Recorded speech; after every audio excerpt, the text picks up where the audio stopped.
This is the London FinTech Podcast, brought to you by your host, Mike Ballerman, bridging the worlds of suits and t-shirts, of finance and technology, bringing you insights, stories, and inspiration from the golden age of opportunity and innovation happening in London right now.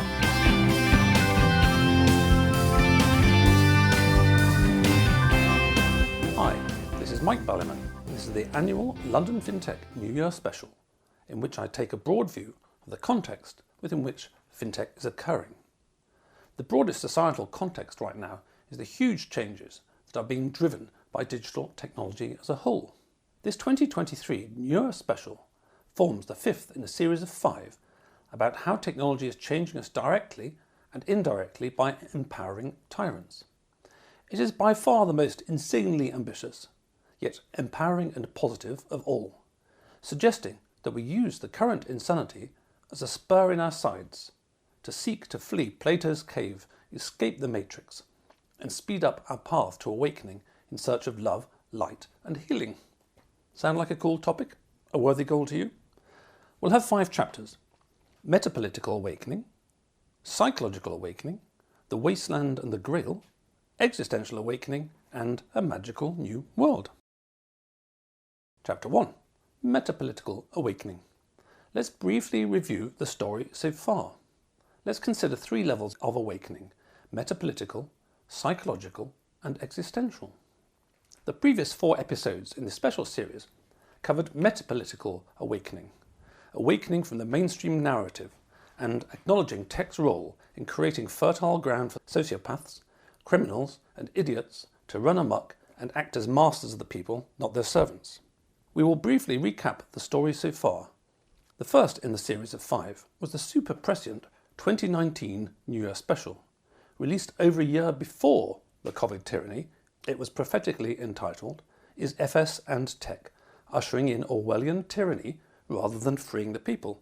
Well, that one is stated extremely well, and I think the answer to that question is a clear yes, given that the big tech giants increasingly act as public censors, best buddies of the deep state, the modern equivalent of Nazi book burning.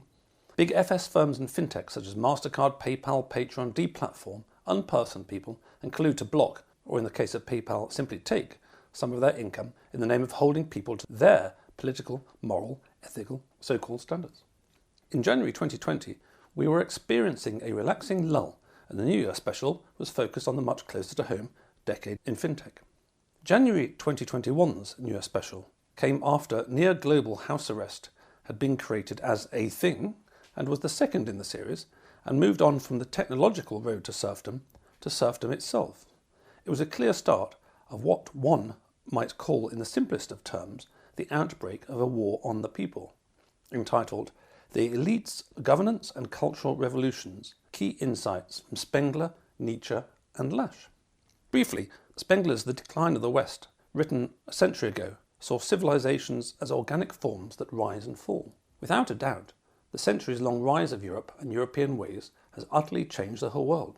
In the same way, the decline, in absolute or relative terms, will be the major factor over the coming century, and certainly has been in 2022, not least regards an insane and incompetent US government shooting themselves in the foot and provoking a damaging to them de-dollarization and an increase in a multipolar world. In the 19th century, Friedrich Nietzsche accurately foresaw that the decline of Christianity would inevitably unravel European society with problematic consequences. Finally, in that episode, I covered an underrated and not so widely known 20th century thinker, American Christopher Lasch, who wrote on many topics, but I focus on 2 of his books in which he outlined problematic major cultural trends in America, the rise of emotionalism and elitism, which so dominate current discourse on all matters. On elitism, I could equally have referred to Thomas Sowell's Vision of the Anointed, also coming true in spades right now. The third in the series was a special episode LFP 200, which reverted to focusing on tech and dived into the true and little understood deep nature of technology per se, entitled The Philosophy of Technology and Technique and Their Existential Impact on People, Society and Civilization, with Oswald Spengler and Jacques Ellul. Briefly to recap, technology is not, as commonly portrayed, value neutral. You know, the kind of a knife can kill, but in the hands of a surgeon it can cure angle. Firstly, technology, by its very nature, always ends up putting greater power in the hands of a few who inevitably, throughout history, have, until eventually somewhat restrained by society, used it for personal gain and greed and power over their fellow man. Secondly, technology has always moved power away from local communities to more distant folk. Globalism is simply the reductio ad absurdum of this process.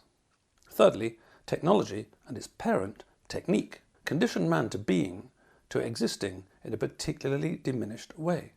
Put simply, the more man is surrounded by technology and technique, brackets thinks regulations and laws, the more robotic he ends up behaving, being, thinking and feeling, and the less, poetically put, he can be fully human and live in a world of values other than rational efficiency.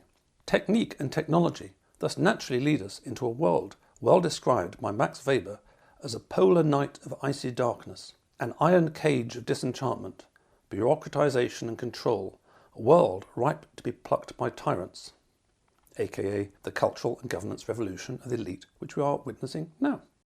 This archetypal motif was well portrayed in Star Wars I, where the rule by bureaucrats was perfectly set up to be controlled by Palpatine. The fourth in the series, about the crises of 21st century life and societies, was 2022's How the World is Governed, an exploration of the nature of globalism, the ne plus ultra issue of our time.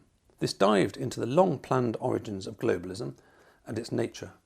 Agenda 21, in its current version Agenda 2030, and climate change as the thing were all agreed by the UN and the Club of Rome respectively way back in the 1990s.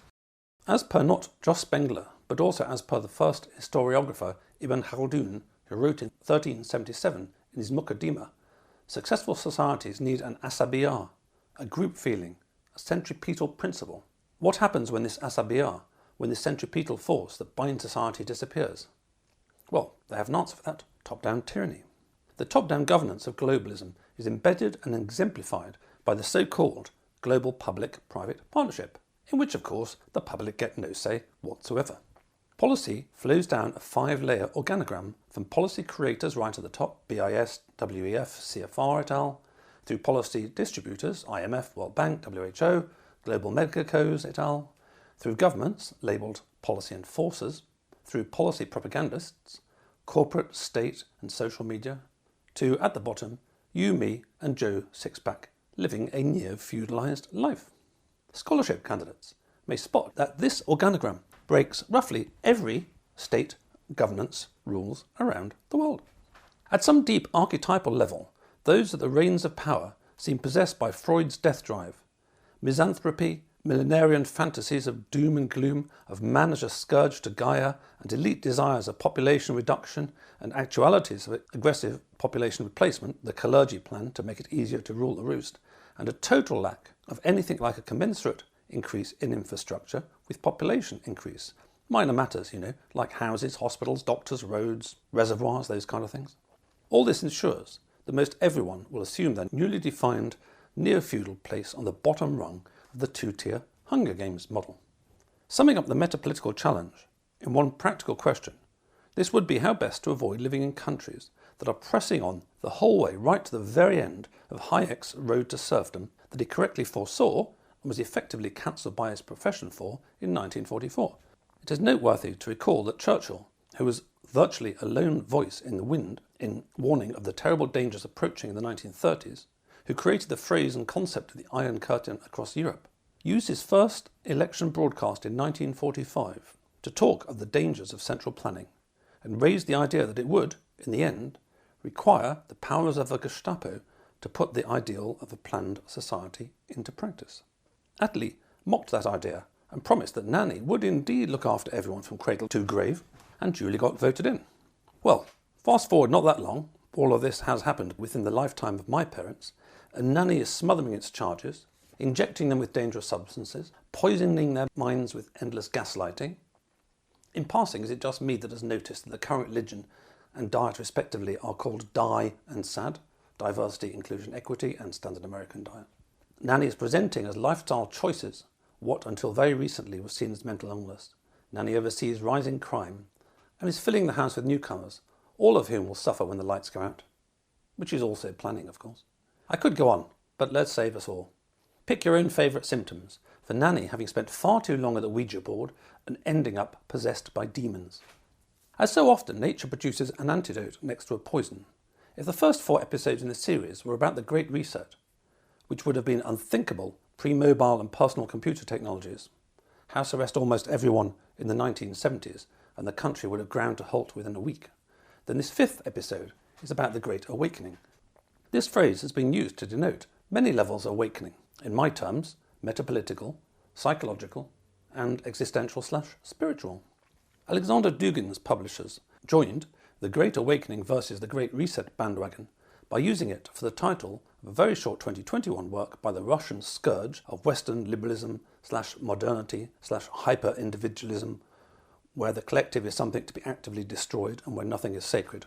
I think in passing, on the sacred point, Dugin perhaps misses out the sacred nature of consumption to all too many. Malls are the new cathedrals of the culture, a place of worship to be ever returned to, as one never actually reaches the apotheosis of owning it all. And in terms of worship, in passing, I was much taken this year by orthodox icon carver Jonathan Pageau's comment on his Symbolic World YouTube channel that it is impossible not to worship. To worship is to orientate oneself towards something, and we all orientate ourselves towards something, whether it be sex, drugs and rock and roll, or, as our guests on the show, towards creating ex nihilo extraordinary firms. One sentence from an Amazon review lays out Dugin's thesis simply, and it is one that is of great relevance to the arising multipolar world. It seems to summarise the growth in power of civilization states. China, Russia and Saudi, for example, all have a clear idea of what they are and what they stand for. The reviewer's sentence: history is, he says, at one of its major turning points, where humanity must now choose between a great reset, a nightmare post-humanist world as advocated by the Western liberal elite, or else a great awakening, where the peoples of the world who want to preserve their culture, traditions and humanity will take back power from them. Chapter 2. Psychological Awakening. Leaving prior examinations of metapolitical awakening behind us, let's turn now to the second of the awakenings, psychological. I once had a curious thought/vision in Berkeley Square. Watching folks walking by, I saw them, not as I usually saw them, as people, a head, couple of arms, couple of legs and a torso, looking around and being in the world, but as having goldfish bowls on their heads and watching a screen inside those bowls which they mistook as the world without even realising they were doing so. Stop them and ask them, and they would all say they were in Berkeley Square, and who could disagree? However, one might actually be walking down the square feeling angry with a colleague and plotting revenge. Another might be experiencing their heart leaping when they think of their lover, and so forth. They are living in different worlds qua experience. The Buddha said, "With our thoughts we make our world." To which the immediate Western thought, with its obsession with the physical, would be, seriously, you mean I'm creating Mount Everest? But this is to miss the point. When the Buddha, in his culture, talked about worlds, he was talking about individuals' lived, experienced worlds. Whether the actual world, as a physical object, is real or some virtual simulation is impossible to prove one way or another. Indeed, dive down deep enough into that one and you will just meet the limitation of ape descendants' concepts of real or virtual. A former teacher of mine, when asked at a seminar whether green Tara, a meditation object in Tibetan Buddhism, is real, replied saying, she knows she is not real. Back to simpler ground, there is little anyone can do to prove, for example, that we're not living in the Matrix. Either way, we do not, as Kant said, ever experience the noumena, the thing in itself, but only our phenomenal reactions to it. After all, matter is just quantum fields, but the phenomenal experience of stubbing your toe is definitely not one of the collapse of wave functions and Schrödinger's equations. But back to the goldfish bowls on our heads, or rather the audio channel. I recall quite some time ago in the city, long enough ago that everyone still wore ties, having a lunch with a former colleague after I'd returned from a 10-day meditation retreat. He asked if it had been interesting. I replied, not really, as my experience of meditation retreats is inevitably mindfulness of my knees hurting sitting on the floor and the boredom of staring at the greyness behind my eyes. Plenty of folks had way more interesting visions, although how many of them were slipping into the hypnagogic state between waking and sleep, I don't know. I certainly don't think the lady who excitedly described swimming with multicoloured fish was entirely following the instructions of an exercise to scan the whole body with the mind. Anyway, I happened to mention to my buddy the fact that I realised I could stop thinking if I wanted to, which is a great relief in passing, when all you've had playing in your goldfish bowl is Radio Mike for decades and some annoyingly short snippets of songs on auto-repeat? Gosh, he said, that's scary. Thank God it never happened to me. I'd be worried that I'd never start thinking again. Not a general problem, of course. Most folks go through life with a constant commentary happening in parallel, a kind of subtitles below the opera in the bowl. Anyway, ever since Berkeley Square, it has been deeply, as opposed to merely intellectually, clear to me that whilst in the same physical environment, we are experiencing life very differently. Standing by a river on a winter's morn recently, Bridget and I shared what we were seeing, feeling, tuning into.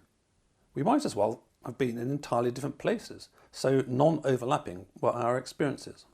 One reason for this, of course, is that the physical world alone is such high bandwidth. An artist can spend hours looking at a landscape and still see things that he hasn't yet painted. Inputting physical reality, even just through the eyes, is a vastly higher data rate than we can consciously process, let alone all the numerous senses.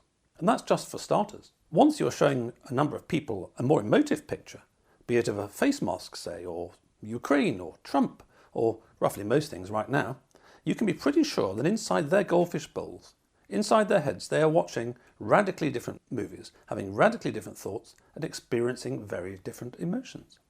As Spengler wrote, there cannot be independent media, as media is always controlled by money power. And Spengler was writing before Bernays created a whole industry, PR not coincidentally being the first two letters of propaganda. And before Goebbels drove home his simplify and repeat as the ne plus ultra of propagandizing. The modern globalists, safe and effective, and Putin bad man are homages to Nazi propaganda methods. Fast forward to the 21st century, and the government has so-called nudge units to ensure that the people think and act as their government desires. And the GPPP explicitly situates media, as I said, in the role of propagandists. Is it any wonder that most people succumb to programming when the vast resources of the state and megacos devote themselves to hypnotizing them and colonizing their minds? As Jacques Ellul wrote after the war, propaganda must not concern itself with what is best in man, the highest goals humanity sets for itself, its noblest and most precious feelings. Propaganda does not aim to elevate man, but to make him serve. It must therefore utilize the most common feelings, the most widespread ideas, the crudest patterns, and in so doing, place itself on a very low level with regard to what it wants man to do and to what end. Hate, hunger, and pride make better levers of propaganda than do love or impartiality. The propagandists are good at their job. Conventional wisdom is regarded as society's consensual truth, but conventional wisdom is generally something bought and paid for by someone with a vested interest. Daskalos, covered in a series of books about the Magos of Strovlos, was perhaps the most impressive Christian mystic and certainly healer of the last quarter of the 20th century. A quote of his is apposite, and as one of the greatest of modern masters of mind and reality he should know. He said, "The normal state of consciousness is a semi-hypnotized, mechanical state of existence, the attention on outward things and oblivious to the inner reality of oneself." Which certainly sounds like me at my computer on a Monday morning. Back to goldfish bowls once more. If you could see the movie inside one of those bowls, if you could hear the soundtrack, if you could feel the feelings, we might wonder how and why that particular movie had come about. Would the movie have been the same if that baby had at birth been whisked away and brought up in a very different time and place? Of course not. Whilst a person is not a tabula rasa, a blank slate at birth, they are for sure written all over by parents, by the society they are brought up in, by religious leaders, by teachers, by friends, by politicians, by media like a palimpsest. Go to a football match and consider what would have happened if the two rival supporters' factions had been switched at birth. People are possessed by ideologies, people are possessed by narratives, by views, by opinions, by words. The proclivity to take sides, to opt for certainty, to worship, in Jonathan Pageau's terms, or to be possessed by positions, is only made worse in times of fear, where people cling to positions as if clinging will somehow save them from drowning. Either or seems deeply reassuring to some people. When it comes to viruses, there are camps that cling to "it's all a virus," and other camps that cling to "viruses don't exist, it's all terrain theory." Or people cling to "it's all an evil New World Order," or "it's all well-meaning incompetence," or "it's just the unpredictable mechanics of a complex system." But why in this case can't all three be correct in different amounts? Over time, thoughts, ideas, narratives harden like compressed leaves into identity, first burnable coal and eventually into a nigh-on indestructible diamond. Chinese saying, the man takes a drink, the drink takes a drink, the drink takes the man, exemplifies this process of leaves, coal, diamond.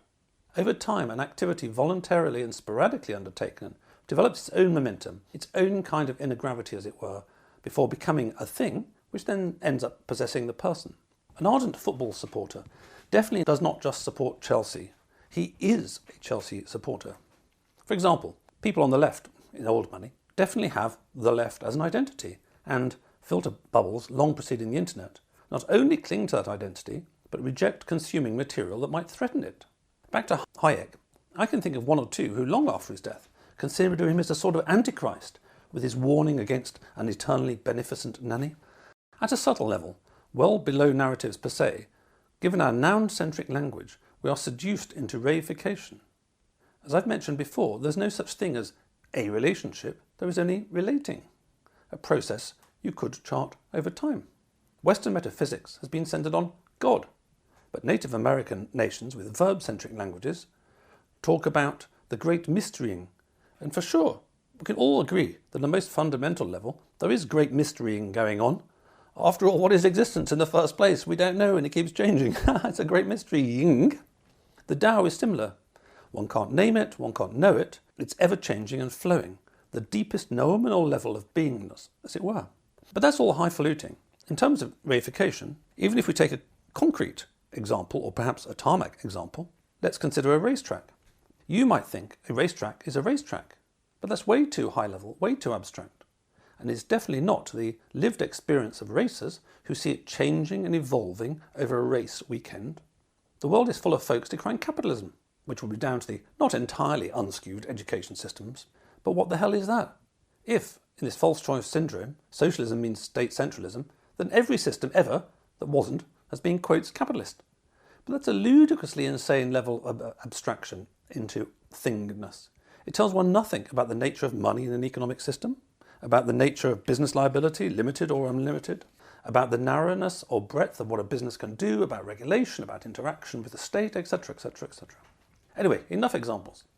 I merely mention these various levels to demonstrate that we're all way more hypnotized from birth than we might care to imagine, even down to the very subtle level of speaking noun-centric languages. In passing, by the way, techies will recognize the procedure versus process distinction here.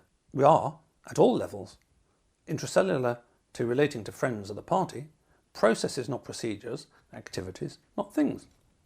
The corollary of the almost infinitely subtle hypnotizing process that we have been through is that it is roughly impossible to unpick every level and get back to, as it were, a simple, unfilled, unconceptualized awareness, your original, unwritten upon slate, by a series of linear, logical steps. This is why existential awareness or spiritual awakening around the world has always depended upon radically different technologies of shifting consciousness to, as it were, approach things not by a logical, linear, bottom-up, stalagmite-type perspective, but to leap across the gap from being a stalagmite growing up to a stalactite growing down.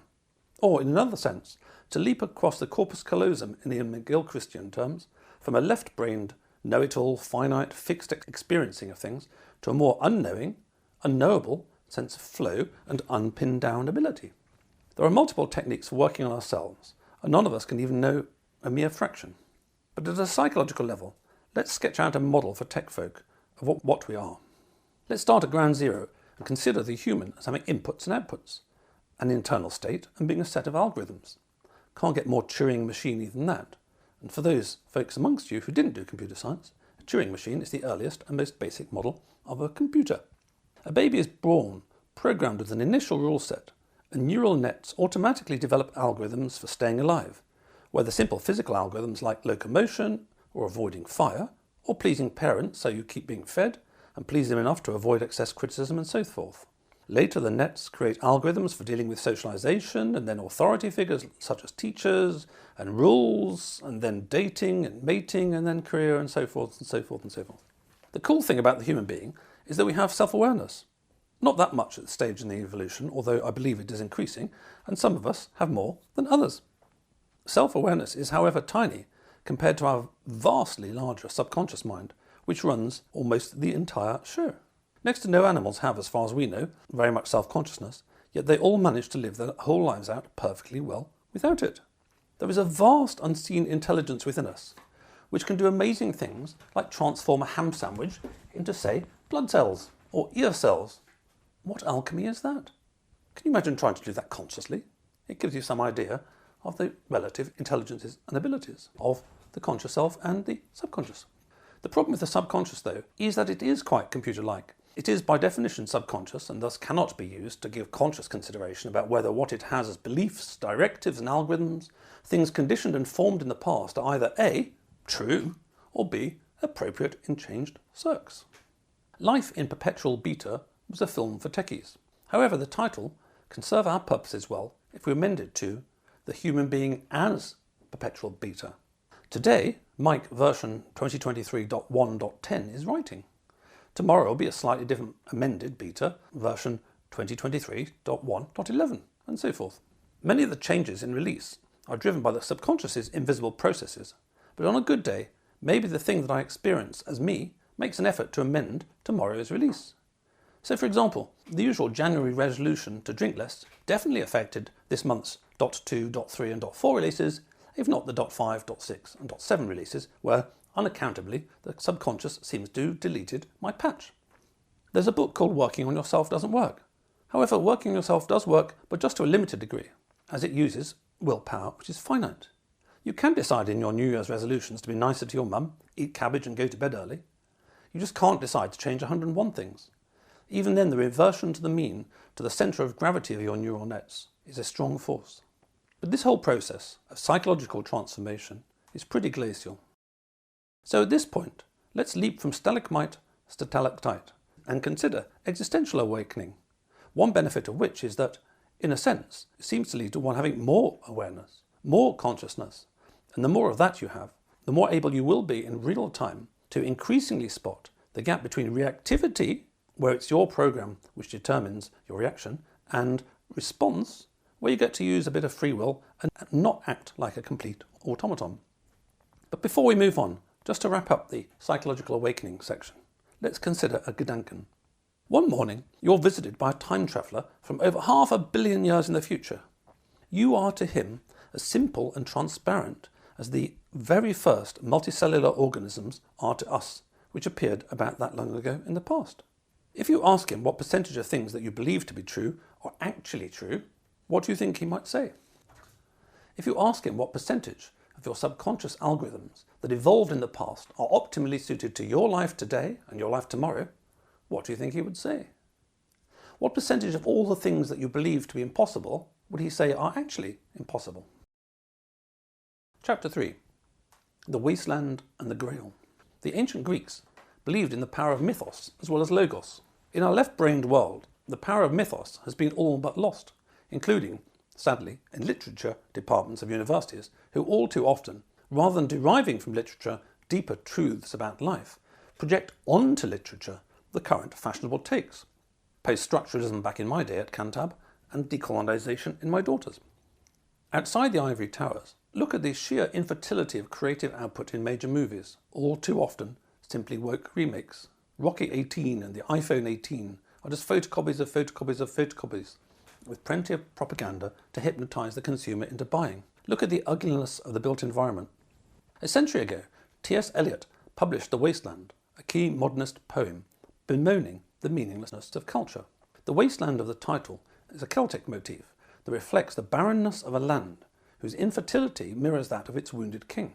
The last of the Grail keepers in the Arthurian lineage was the Fisher King, who had been wounded and whose infertility was mirrored in his land.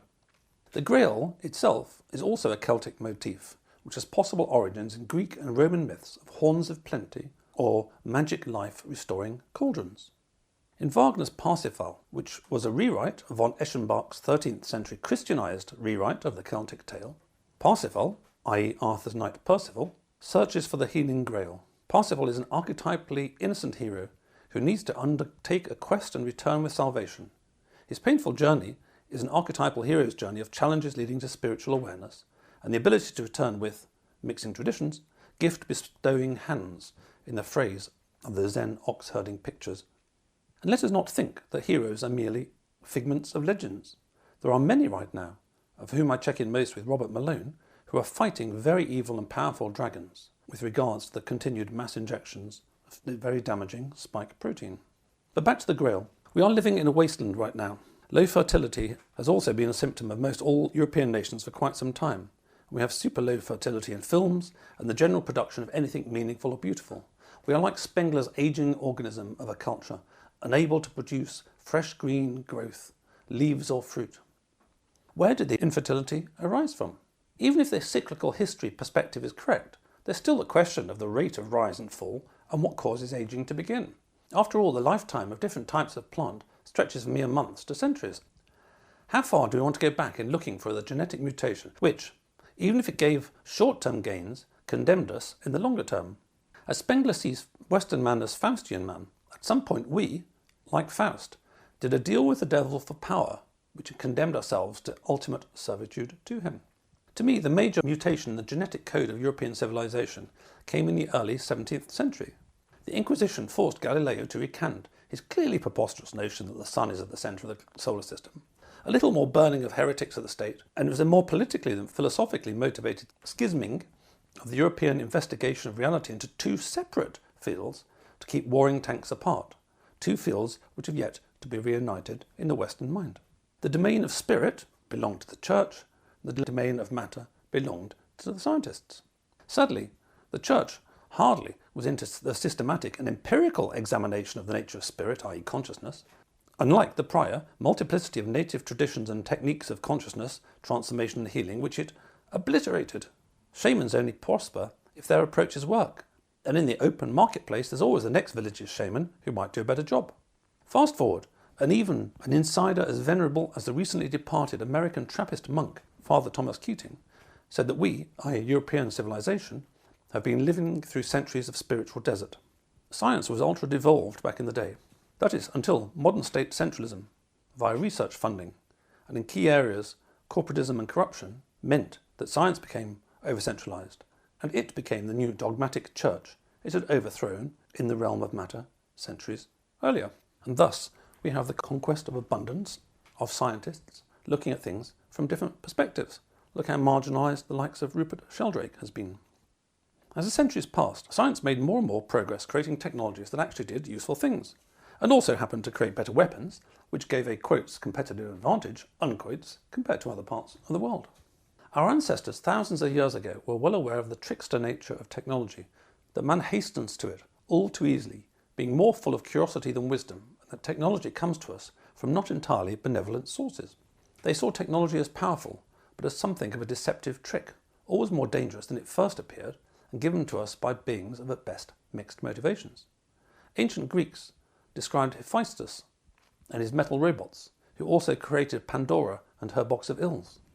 The Old Testament has Cain, the murderous brother, and his lineage creating cities and technology.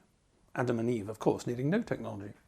In the book of Enoch, man is taught technology such as metallurgy by demons and fallen angels. In Northern European mythology, dwarfs, those who mine beneath the earth and produce technology, often have a dual-edged nature, powerful but not always to be trusted. In our case, the external mischief is the globalist technocratic evil we see. Internally, it is this left-brainism, rationalised, bureaucratised, atomised, reified mentality, in a word, disenchanted, and on that word, look at the appalling levels of mental, emotional illness in our society. Spengler said a century ago, all things organic are dying in the grip of organisation. The civilization itself has become a machine. Ellul wrote well over half a century ago, enclosed within his artificial creation, man finds that there is no exit, that he cannot pierce the shell of technology again to find the ancient milieu to which he was adapted for hundreds of thousands of years. No one knows where we are going. The aim of life has been forgotten. The end has been left behind. Man has set out at tremendous speed to go nowhere. Our civilization is first and foremost a civilization of means. In the reality of modern life, the means, it would seem, are more important than the ends. Or to put it another way, man takes a drink, drink takes a drink, drink takes a man and makes him a drunk. Man makes machines, machines make machines, machines take man and make him a machine. And who'd have guessed it, eh? Man being a machine doesn't make him happy. I bet the romantic poets would never have spotted that. I bet the hippies weren't onto this one. Oh, no, wait, hang on. So, back to the Grail King. He was injured a long time ago. I'm not sure there's much hope for him. However, us innocent youths can for sure partake upon the quest for the Grail to re-enchant and heal our lives. Chapter 4. Existential Awakening. A notable Zen saying is, "Not knowing is the start of all wisdom." The Cloud of Unknowing is a 14th century English Christian mystical text and has the same angle. The secret's in the title. Not knowing enables us to move beyond the realms of the familiar and easy to study. A well-known Sufi tale. Someone saw Mullah Nasruddin searching for something on the ground. "What have you lost, Mullah?" he asked. "My keys," said the Mullah. So they both went down on their hands and knees and looked for it. After a time, the other man asked, "Where exactly did you drop it?" "In my own house." "Then why are you looking here?" "There's more light here than inside my own house." Chomsky's version talks about science. I'm not sure in what context, but for sure it could relate to science's so-called investigation into consciousness. Actually, by definition, it's investigation into physical correlates of consciousness. Science is a bit like the joke about the drunk who's looking under a lamppost for a key he's lost on the other side of the street, because that's where the light is. It has no other choice. But before leaping from stalagmite to stalactite, from left to right brain, from knowing to not knowing, from being a human doing, including doing knowing, to being a human being, one final idea for the rational mind. Consciousness, awareness, spirit, soul, whatever word takes your fancy, is that aspect of you that is most central to your experience of being alive, that was there when you were born and will be there when you die. And it's not a thing back to de-reification, it's a sense of knowing, a process that only ceases during deep sleep. At our most fundamental, we are processes of knowing. In my experience of various practices over time, consciousness has a kind of wave-particle duality. Don't ask you to believe me for a second, I'm simply relating my experience over a couple of decades of all sorts of weird and wonderful practices. Most people, most of the time, experience themselves as particles, trapped in their own heads, in their own goldfish bowl, listening to Radio Them, playing the same tunes and thinking the same thoughts over and over again. The relaxation of this contraction of spirit is a factor in most spiritual practices. In some, especially entheogenic, it is perhaps more like an explosion of spirit. Either way, there is a procedure which gradually or rapidly moves away from your consciousness, your spirit, being experienced as a particle. Your spirit seems to be spread over a wider area or a wider range of frequencies, to take a radio analogy, which unsurprisingly enables you to perceive more. Vice versa, it is this default network sense of experiencing oneself as a tightly bound particle, a radio receiver tuned into one narrow frequency, which means that many insist there are no, quotes, non-normal phenomena, as they are sometimes called. But non-normal is just the Western modern take.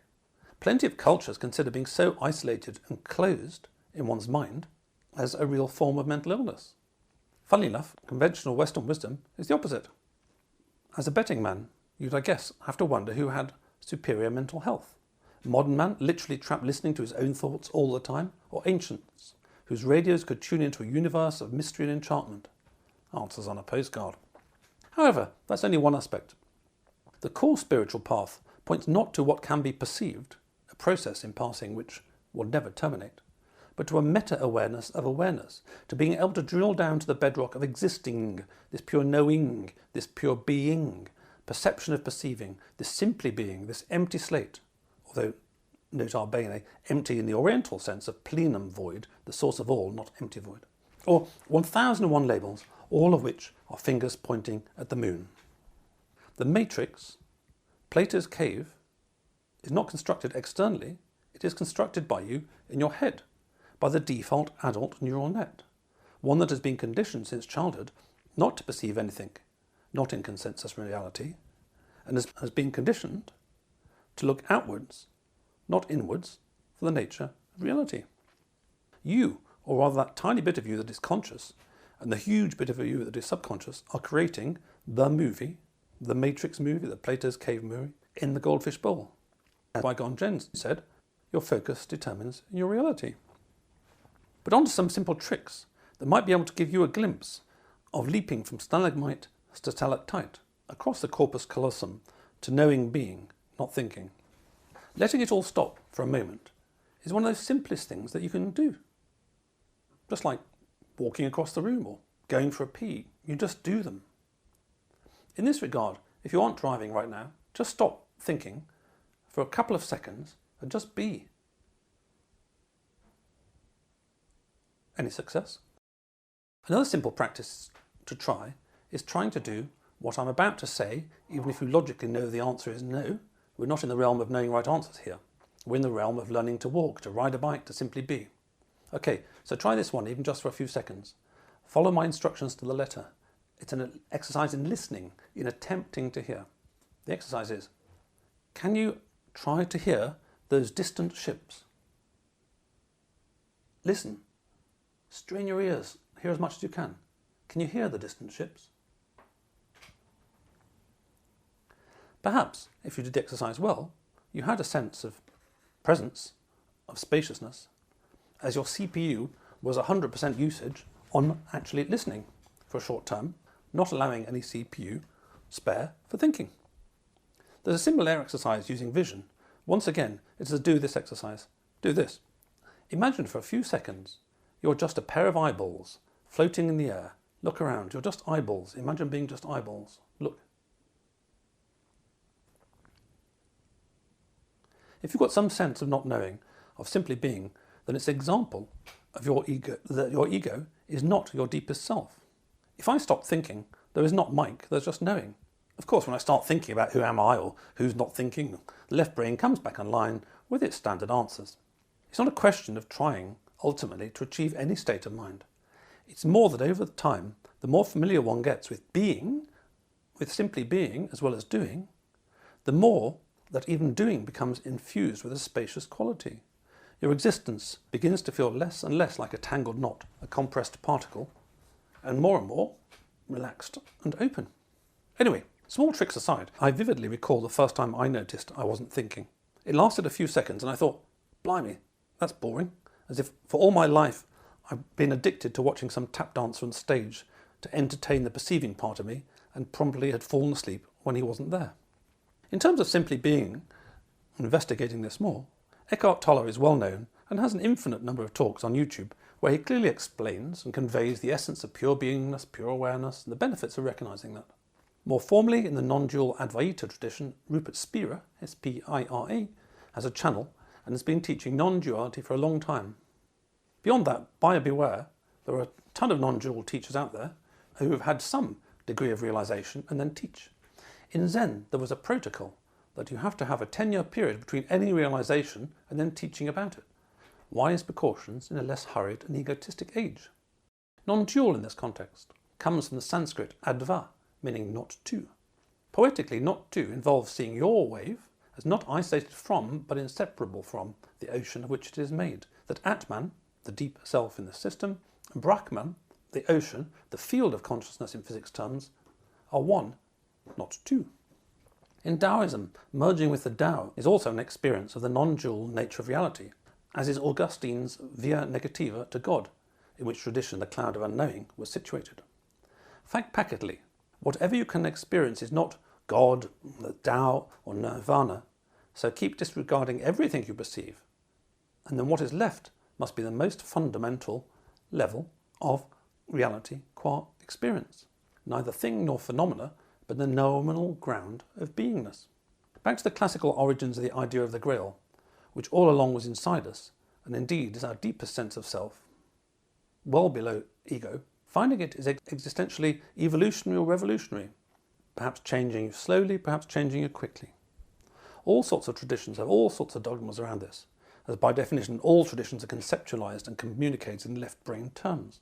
Either you get the full Monty, or pretty full Monty, how would I be able to tell, of an Eckhart Tolle in one go, going to bed one night incredibly depressed and waking up the next day in an utterly different state of existence. Or, as is perhaps more common, one gets short glimpses, slightly longer glimpses, and the process slowly unfolds under its own momentum.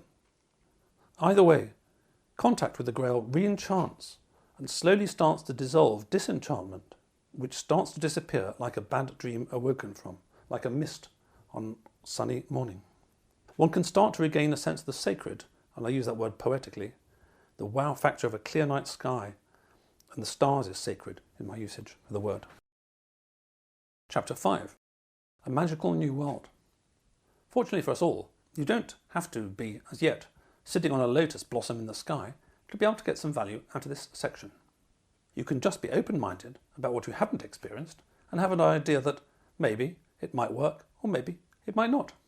I for sure won't recommend anything, no matter where it is on the mundane to weird and wonderful spectrum, that I haven't found to work for myself and my family. Overall, as Hamlet said, there are more things in heaven and earth, Horatio, than are dreamt of in your philosophy. One of the things everyone learns the hard way when embracing ancient technologies of transformation is to keep one's mouth shut. The hard way is that time and time again one shares incredibly personal experiences with someone still in the revelation, and what can have been deeply meaningful to you gets dismissed as woo-woo, placebo, you gone nuts, you must be mistaken, or complete coincidence. People's belief systems have their own immune systems, which attack anything which might upset the harmony and integrity of their belief system. The more closed-minded a person is, the more vicious the attack. The more open-minded, the more it fades away to shrugging shoulders.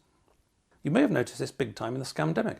Those of you who researched the actual IFR of C19, or efficacy injections or masks, etc., and tried sharing these researches with a family member would have encountered this. The core belief that was most threatened and needed most guarding for many was the idea that the nanny state is here to look after us. Conventional wisdom, manufactured, bought and sold, has always got a phrase to protect itself. Conspiracy theory, anti-vaxxer, which sound way ruder than intelligent individual capable of researching and thinking for themselves. And in the case of healing methods, which were used by thousands of your ancestors, before Rockefeller redefined medicine as simply cutting, drugging or talking, and everything else became alternative to woo-woo. And for 40 years, to be fair, I'd have been totally in that anti-woo-woo camp. I absolutely wouldn't have put it this way. But implicitly, I acted as if my school physics textbook was the be-all and end-all of the metaphysics of existence, and that anyone with woo-woo positions was simply deluding themselves, or frankly, not bright enough to understand physics. And also, an innate line in the code from centuries ago that it's either science or religion, and there was no way for me it was going to be religion. After all, those medieval popes, you know. Of course, I would have vehemently denied that those positions were positions rather than the truth, and it might be an ungenerous caricature, but it's reflective enough of the subconscious algorithms that are running in me and run in many others. The other angle which comes as a shock is when you stop believing that other people are all lying or deceiving themselves. Again, I would have denied this, but staying on the Western/modern reservation, in essence, depended on it.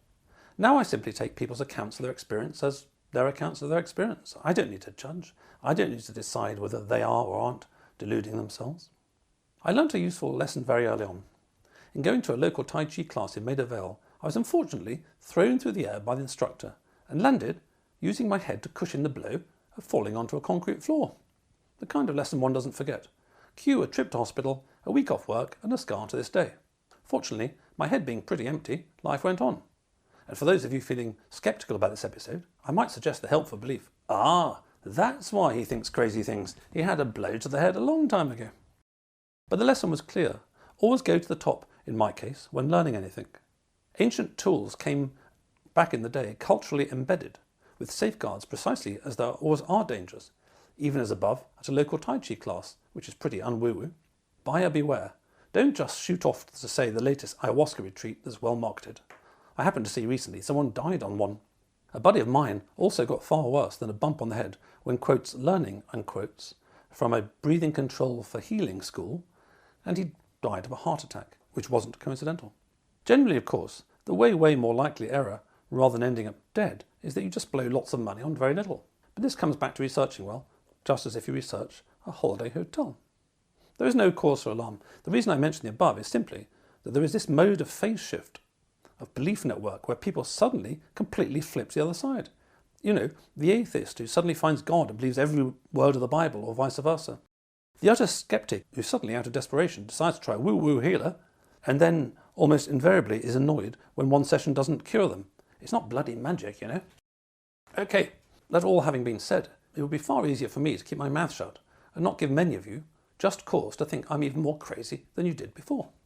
However, some seeds scattered might land on fertile ground, or ground which is not fertile today, but which might be tomorrow.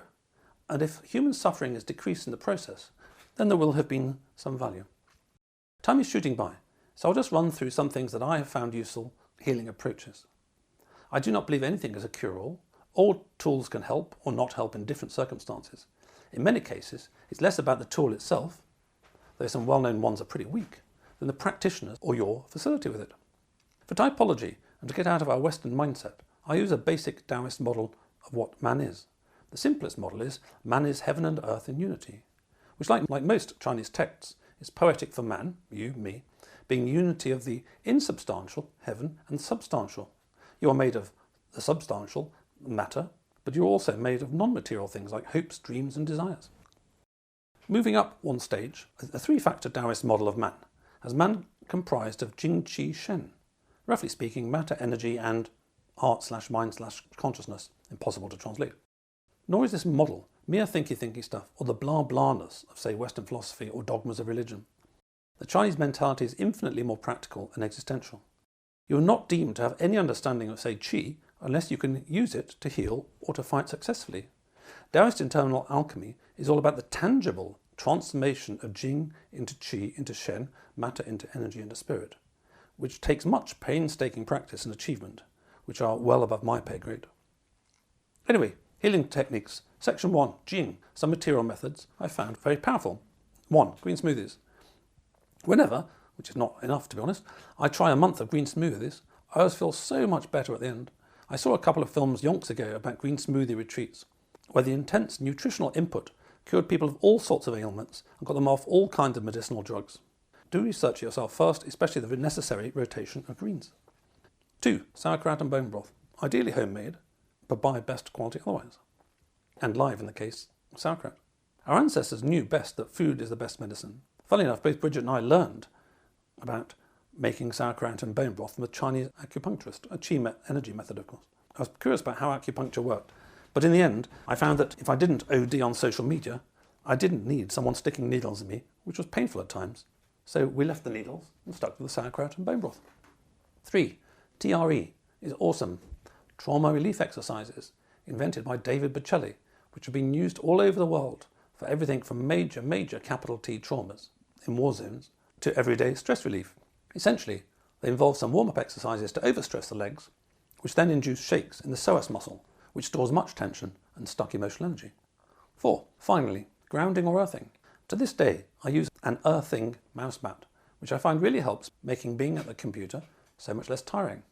I've tried earthing sheets before, and they were good, although they didn't last well when washed. Invented by Clint Ober, a former cable TV installer who was in chronic pain, and one day realised that people, as they wear plastic shoes and walk on hard substances, were not earthed, unlike all other animals, other than house pets who can get too little grounding too. There were some awesome films, but long story short, he cured himself and countless others. Being directly connected to Mother Earth has healed some pretty dire things.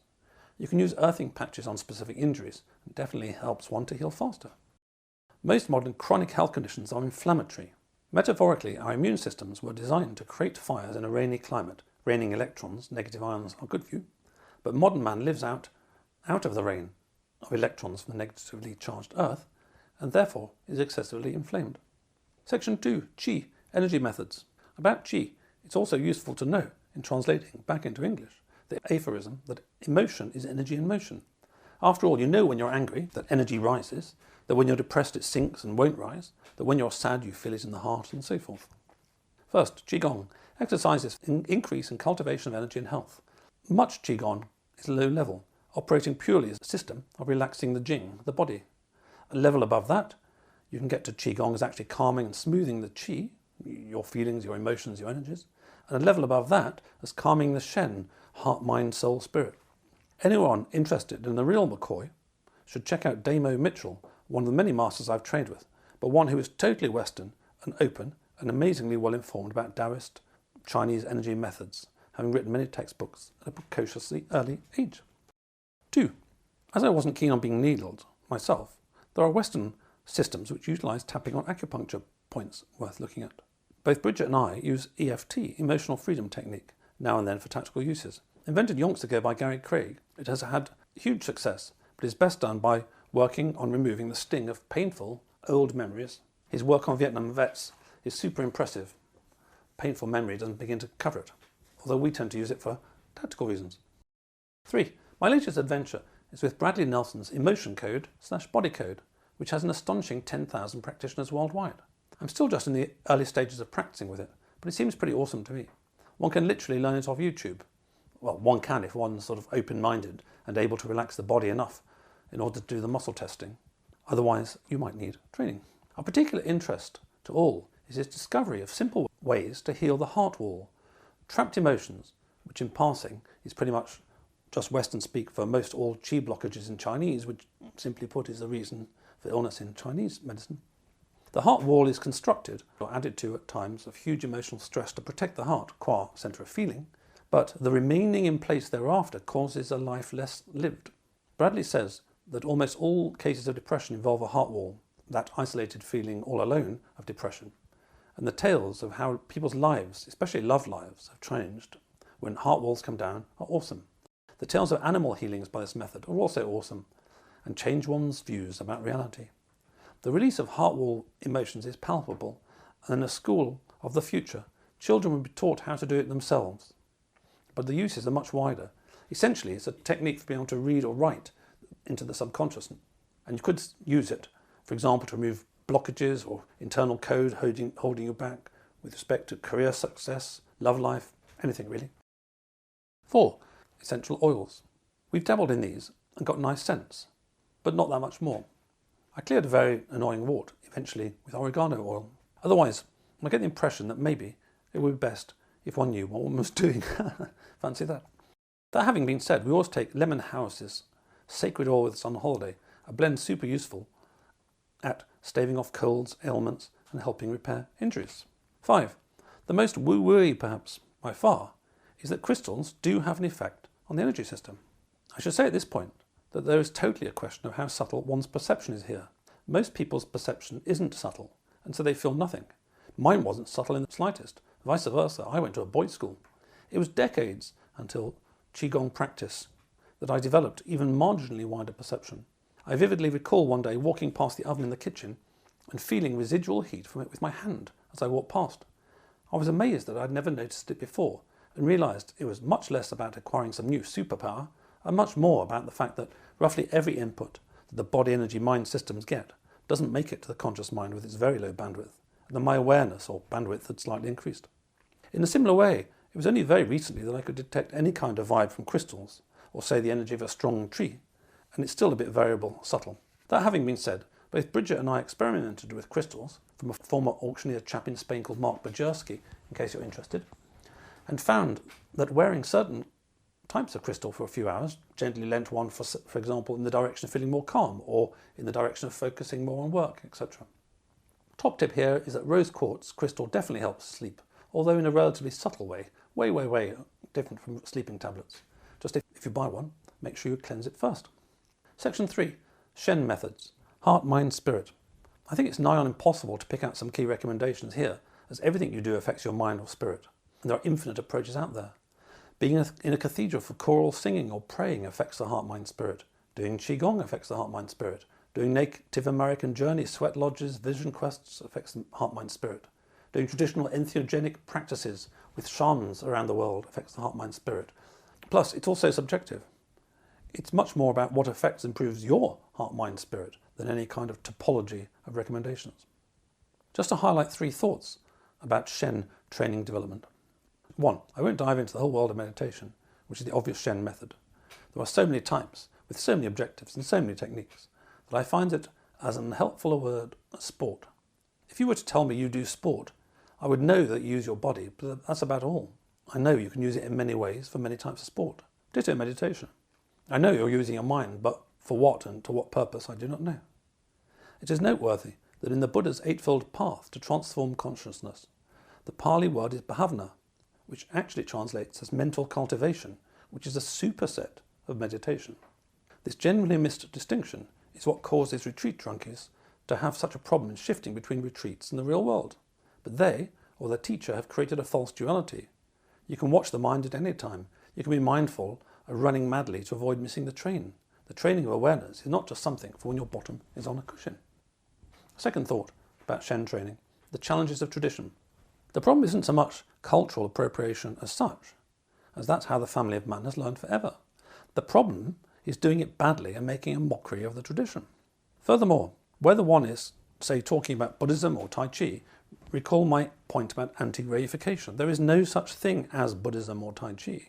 They are labels referring to an immensely complex phenomena of constant flux and change over time. There's never been a fixed one thing.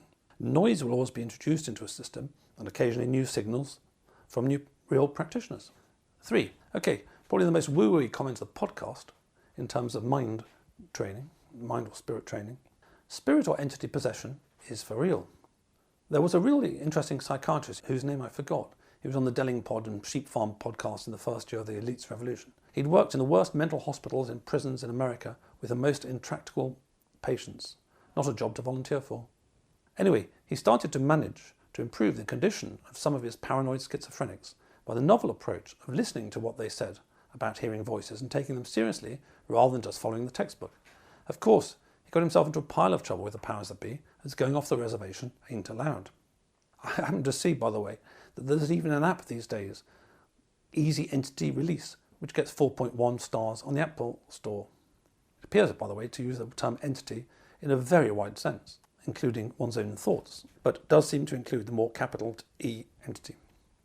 A simple comment on this one is that every civilization ever, apart from the modern one, has A, believed in this phenomenon, B, had methods to deal with it, by the way, most a zillion times less melodramatic than modern movie makers portray, which C, led to huge improvements in folks' anguish and mental health.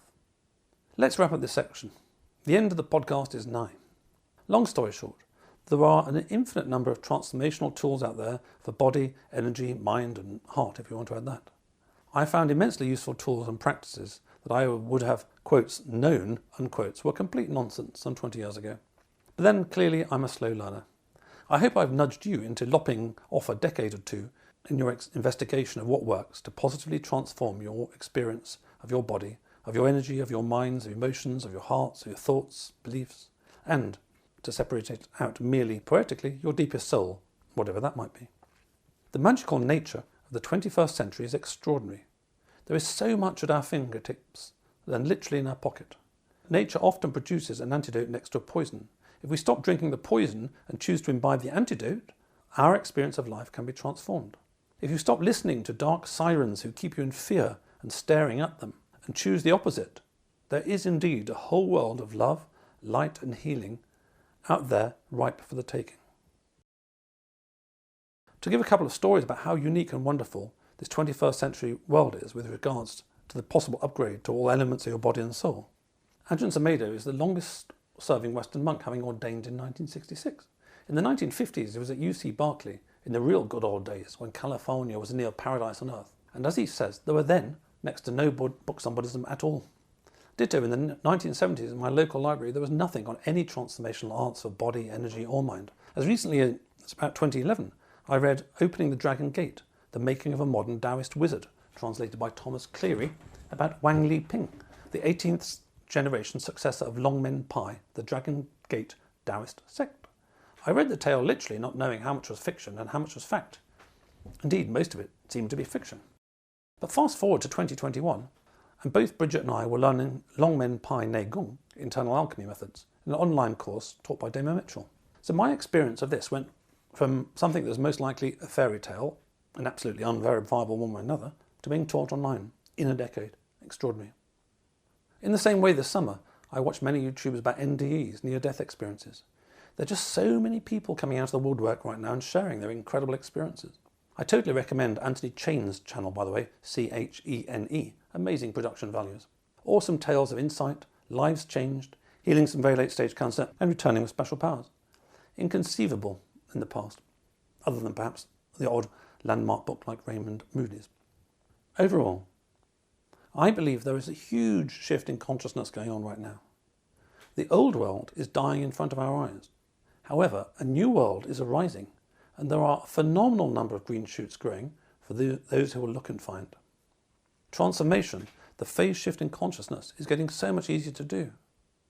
Centuries ago, monks meditated and prayed for a lifetime to get small degrees of realization, which are way easier today. There's definitely not just 100th monkey, but 100,000th monkey effect going on. The likes of Eckhart Tolle, who has been teaching for about 25 years, are seeing more and more people who have begun spiritual awakening from their being held captive, as it were, by the ego and algorithms, and who can transcend and include all the thinky, believey stuff and rest in presence awareness. As a final tale, I watched just last night clips from the film Power of Chi, spelled QI, starring Adam Meisner, who Damo Mitchell rates as the best Tai Chi practitioner he's ever met. And Damo is super awesome himself, has met countless masters.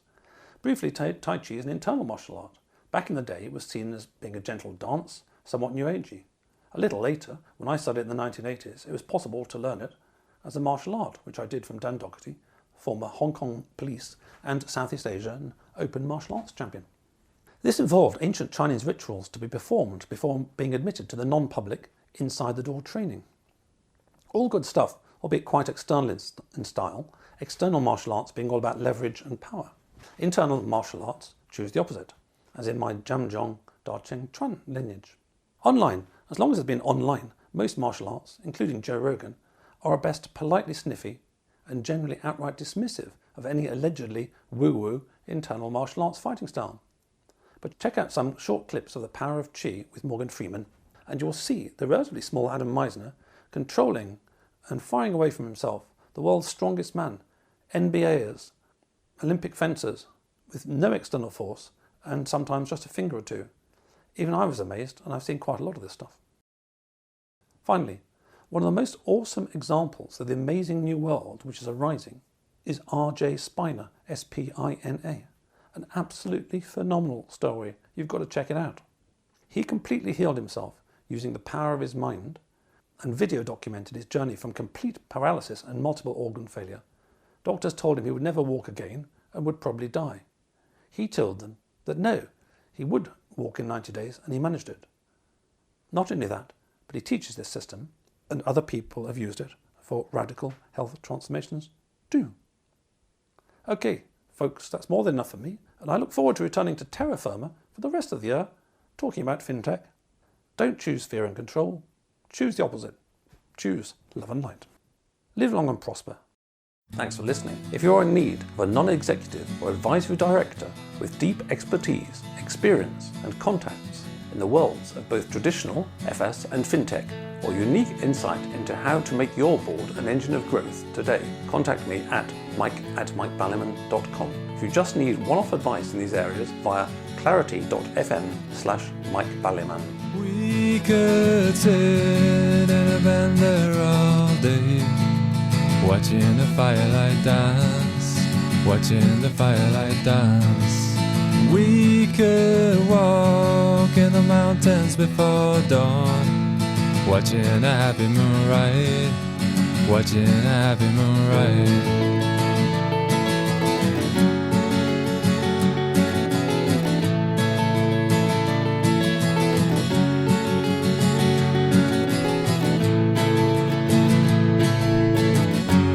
Come away from the city, with the tarmac so dead and the people so sad.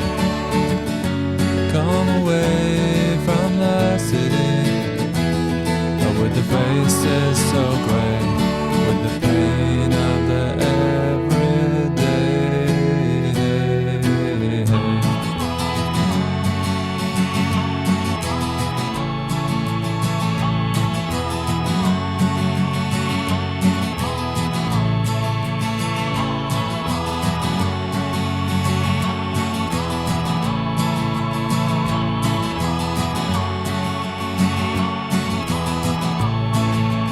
We are wild like the mountains and the trees.